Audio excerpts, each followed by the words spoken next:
Nama saya Fani Olivera dari Fakultas Farmasi Universitas Pajajaran, angkatan 2018 NPM 80. Di sini saya akan menjelaskan tentang perencanaan, pengadaan, dan juga penyimpanan obat di apotek.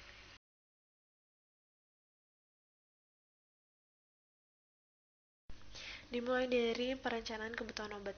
Nah, untuk perencanaan kebutuhan obat ini memiliki beberapa metode. Untuk metode yang pertamanya saya akan jelaskan adalah metode konsumsi, di mana metode ini didasarkan atas konsumsi pembekalan farmasi sebelumnya dengan dilakukan berbagai penyesuaian. Nah, untuk kelebihan dari metode ini, di mana metode ini mudah dan juga data konsumsinya yang didapatkan bisa akurat. Selain itu, metode ini juga tidak memerlukan data epidemiologi dari suatu penyakit. Selanjutnya, bila nanti data konsumsi yang dimiliki oleh fasilitas kesehatan lengkap dan pola preskripsi relatif konstan, maka kemungkinan kekurangan atau kelebihan obat sangat kecil. Namun, metode ini juga memiliki berbagai kekurangan. Di antaranya adalah data konsumsi obat dan juga jumlah kontak pasien yang nantinya akan diandalkan mungkin akan sulit diperoleh. Selain itu, tidak dapat dijadikan dasar dalam mengkaji penggunaan obat dan perbaikan preskripsi pada pasien. Selain itu juga tidak dapat diandalkan jika terjadi kekurangan stok obat lebih dari 3 bulan ataupun obat yang berlebih dikarenakan tidak memiliki data konsumsi yang dapat digunakan untuk penyesuaian. Ini untuk perhitungan dari metode konsumsi tadi, di mana kebutuhan per periode waktunya dihitung dengan cara mengalihkan kebutuhan rata-rata waktu dengan lama kebutuhan, ditambah dengan safety stock dikurangi sisa stok yang ada di fasilitas kesehatan.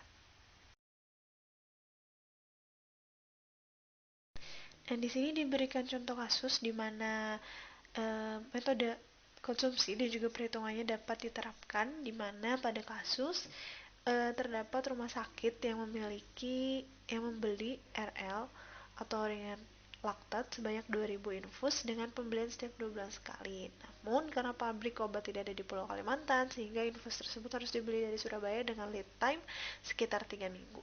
Sedangkan sisa stok di RS hanya ada 1.000 infus dan harga infusnya adalah Rp12.000 per satuan.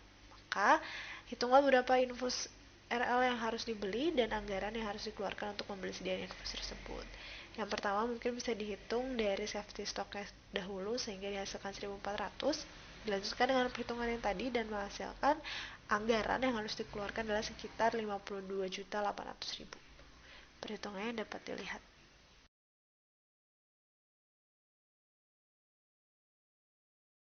Nah, metode yang selanjutnya adalah metode epidemiologi, di mana perencanaan obat ini didasarkan pada epidemiologi suatu penyakit. Ada pola, data, frekuensi, dan lain-lain.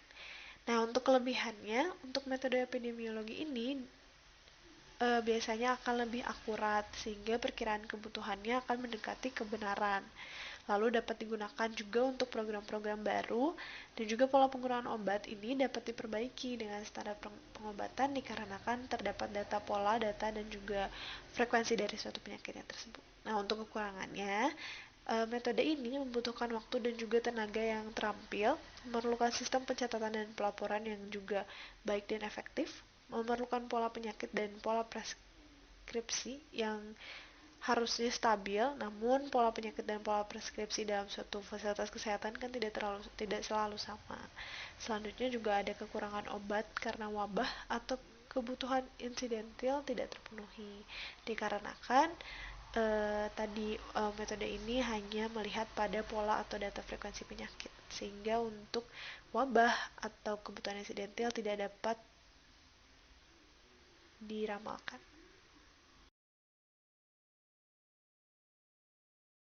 Berikut untuk perhitungan dari metode epidemiologi sebenarnya kurang lebih sama dengan metode konsumsi tadi, hanya saja kebutuhan per periode waktu ini menggunakan perkalian antara perhitungan standar pengobatan dikalikan dengan lama kebutuhan, lalu ditambahkan dengan safety stock dan dikurangi sisa stok. Nah, ini adalah di mana salah satu kasus yang metode epidemiologi dapat diterapkan, di mana salah satu Kalimantan Tengah, di sini wilayah yang memiliki hutan yang lebat ya, sehingga pasien dengan gigitan ular di wilayah Kalimantan ini cukup tinggi. Nah, selain itu Untuk per bulannya, pasien yang menerima gigitan ular atau mendapatkan gigitan ular adalah sekitar 5 orang per bulan. Nah, untuk standar pengobatan untuk gigitan ular ini ada tertera di mana ada antibisa, samtraxenamat, ketorolac injeksi, dan juga cefotax injeksi. Nah, untuk obat-obatan untuk terapi gigitan ular ini hanya tersisa satu di rumah sakit, sedangkan pembeliannya setiap 1 bulan sekali dengan lead time 1 minggu atau sekitar 7 hari. Harga untuk 1 kali pembelian standar pengobatan gigitan ular biasanya adalah Rp600.000 dan diminta dihitung berapa obat dalam standar terapi yang harus dibeli dan anggaran yang harus dikeluarkan untuk membeli persediaan dari pengobatan gigitan ular.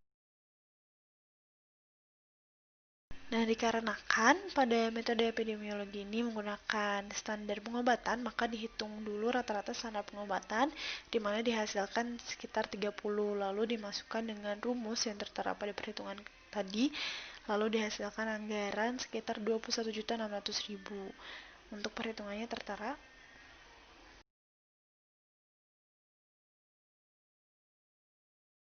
Nah, selanjutnya yang ketiga adalah metode kombinasi. Nah, biasanya metode ini diterapkan untuk obat dan juga alat kesehatan yang fluktuatif.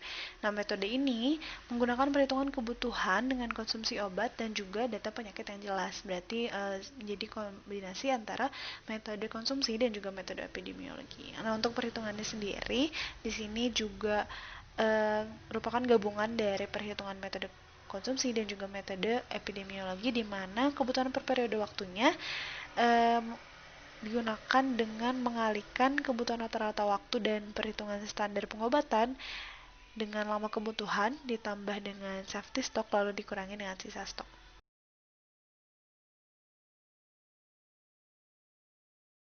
Nah, kemudian di sini ada contoh kasus di mana biasanya digunakan metode kombinasi, yaitu dalam rumah sakit setiap tahunnya pasti ada pasien yang menderita demam berdarah. Nah, diprediksi ada pasien sebanyak 100 orang, lalu penanganan pasien ini harus diberikan dengan infus RL 500 cc 20 tetes per menit selama 5 hari, dan konsumsi RL setiap bulannya adalah 5.000 infus dengan lead time setengah bulan atau sekitar 15 hari.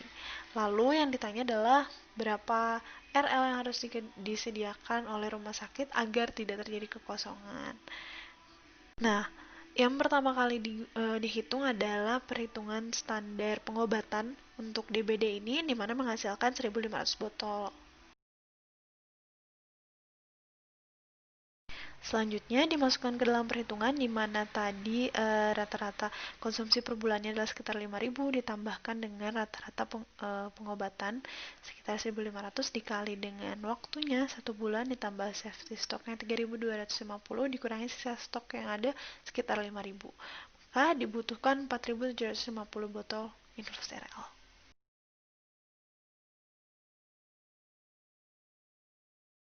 Nah, selanjutnya adalah metode Venn atau metode berdasarkan dampak obat bagi kesehatan. Nah, Venn ini sendiri terdiri dari 3, yaitu vital, esensial, dan juga non-esensial. Nah, untuk obat esensial, obat yang digolongkan dengan obat vital maksud saya adalah merupakan obat yang paling penting atau sangat berguna untuk keberlangsungan hidup seorang pasien dan juga biasanya tidak dapat digantikan atau ditunda pengadaannya. Nah, salah satu contohnya adalah vaksin tetanus, dopamin, ataupun epinefrin. Nah, untuk obat-obat yang termasuk ke dalam esensial merupakan obat yang tidak vital secara absolut. Biasanya obat esensial ini berguna untuk penahan rasa sakit dan pemberiannya dapat ditunda bila terjadi kekosongan. Sehingga contohnya tentu saja ada NSAID dan juga antibiotik. Untuk obat yang termasuk ke dalam non-esensial, itu merupakan obat yang biasanya digunakan sebagai penunjang dan diberikan pada penyakit yang dapat sembuh sendirinya. Contohnya adalah suplemen makan ataupun vitamin.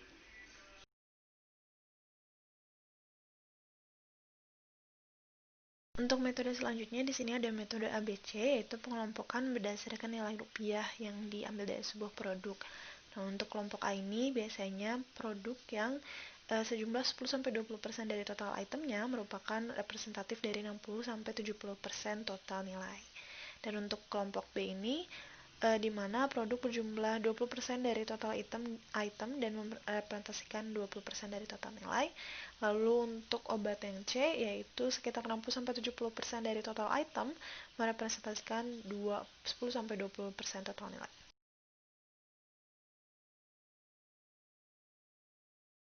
Nah, selanjutnya ini untuk metode ABC ini ada beberapa kelebihan dan kekurangan. Yang pertama, di mana kelebihannya ialah metode ini menyajikan informasi tentang biaya relevan dalam pengambilan keputusan manajemen.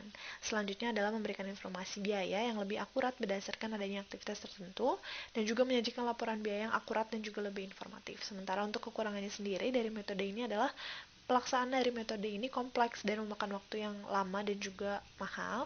Selain itu, proses pengumpulan data dan entry datanya juga membutuhkan sumber daya yang besar.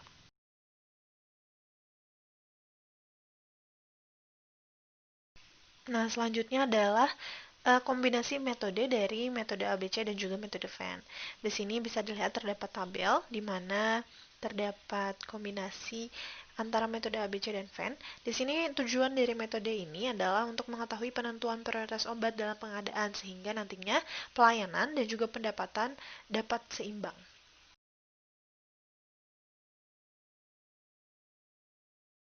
Nah, tadi itu mengenai metode pengadaan obat, selanjutnya adalah pengadaan dan penyimpanan sediaan farmasi dan juga alat kesehatan.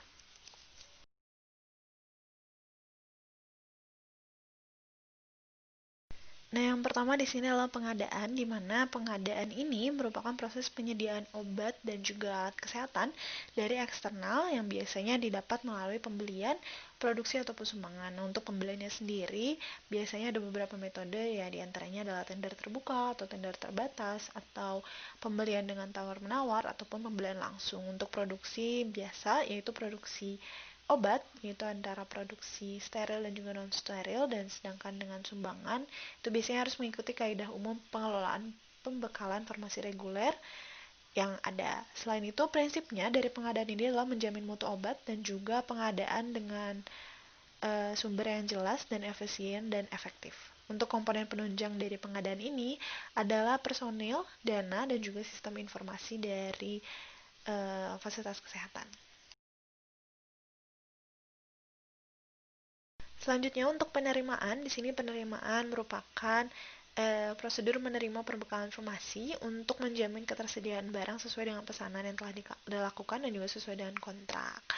Nah, pemeriksaan yang biasanya dilakukan itu adalah kesesuaian jenis mutu dan juga spesifikasi dengan barang yang sudah dipesan, kesesuaian harga dan juga jumlah sediaan, kesesuaian waktu, dan juga pelaporan berita acara. Jadi tujuan dari penerimaan ini adalah menjamin perbekalan yang diterima sesuai kontrak baik spesifikasi mutu maupun jumlah maupun waktu.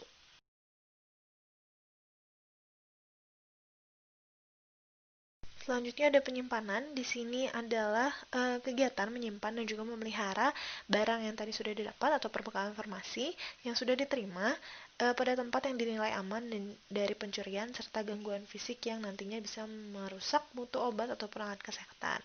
Nah, kegiatan penerimaan ini bertujuan untuk menjaga mutu dan juga keamanan dari produk, menjaga fluktuasi harga, memastikan distribusi baik, dan juga menghindari ketidaksediaan stok. Hal yang harus diperhatikan untuk proses penerimaan ini biasanya adalah stabilitas bahan dan juga cara penyimpanan, karena setiap obat ataupun alat, baik bahan maupun cara penyimpanannya biasanya berbeda. Selain itu bentuk sediaan, tujuan sediaan, dan juga merek atau nama sediaan. Selanjutnya untuk distribusi, di sini merupakan proses interaksi antara tenaga kesehatan ataupun tenaga penunjang, biasanya adalah dokter, apoteker, atau perawat dalam rumah sakit, atau mungkin dalam apotek adalah apoteker, dan juga pasien atau pembeli dari produk obat ini. Nah, faktor terpenting dalam kegiatan distribusi ini adalah penyeragaman jumlah stok, penentuan prosedur distribusi, pengecekan internal berkala, penyetujuan kegiatan oleh yang berwenang, dan juga dasar penyediaan, yaitu rutin, berkala, ataupun segera.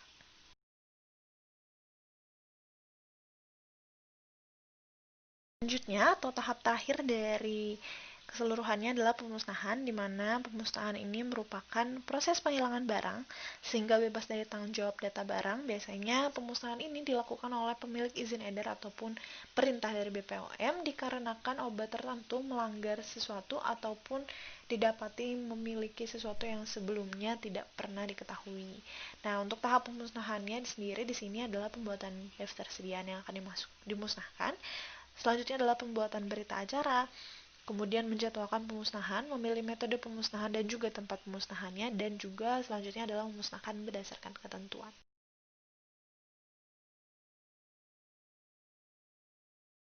Nah, ini untuk pengadaan dan juga penyimpanan di apotek. Salah satu contohnya, pengadaan di apotek ini biasanya dilakukan oleh melalui pembelian secara resmi oleh apoteker sesuai dengan aturan perundang-undangan yang ada di medis. Nah, untuk penyimpanannya sendiri di apotek ini biasanya sama dengan rumah sakit atau fasilitas kesehatan lain, di mana harus memperhatikan beberapa aspek seperti wadah obat, kondisi penyimpanan obat, sistem penyimpanan obat, dan sistem pengeluaran obat.